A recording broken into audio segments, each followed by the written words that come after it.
Have you ever heard of a village that became a nightmare of entire India? Naxalbari, small village near the Nepal border in North Bengal, surrounded by tea gardens, forest and farming communities. It became the birthplace of one of India's most feared movements. Year 1967. Poor peasants and tribal farmers revolted against landlord, but this was not just a protest. It was inspired by the ideas of Mao Zedong, the Chinese revolutionary who believed that oppressed peasants should overthrow the system through armed revolution. This ideology became known as Maoism, the goal, land redistribution, equality, a communist society. Soon, the fire spread from villages to college campuses in Kolkata. Angry students, frustrated with poverty, corruption and inequality, began joining the movement.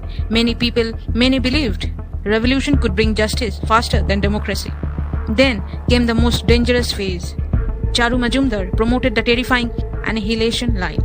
Anyone called a class enemy, landlords, businessmen, politicians, police officers became targets for assassinations. Fear spread, violence exploded.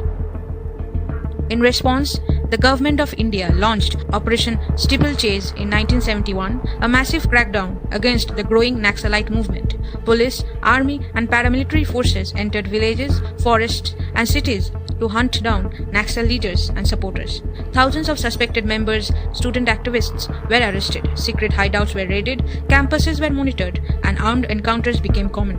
The government aimed to crush the movement before it could spread farther across India. Counter-violence turned parts of Bengal into a battlefield.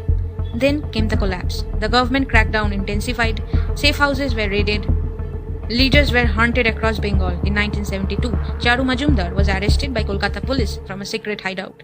Just days later, he died in a police custody, a moment that shook the entire Naxalite movement. Other leaders like Kanu Sarnal were arrested, while many cadres were killed, captured or forced underground.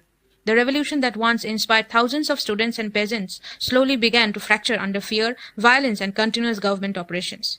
Years later, former Prime Minister Manmohan Singh called Naxalism the biggest problem, the biggest internal security challenge India is facing.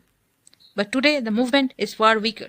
Security operations, development projects, roads, schools and surrender policies have reduced Maoist influence drastically. The once feared Red Corridor has now shrunk mainly to parts of Chhattisgarh and Jharkhand. But now, the question is, if problems like poverty, land conflicts, unemployment, tribal neglect still exist, then is extremism truly gone or just silent for now? And silence, can it last forever? Your answer matters.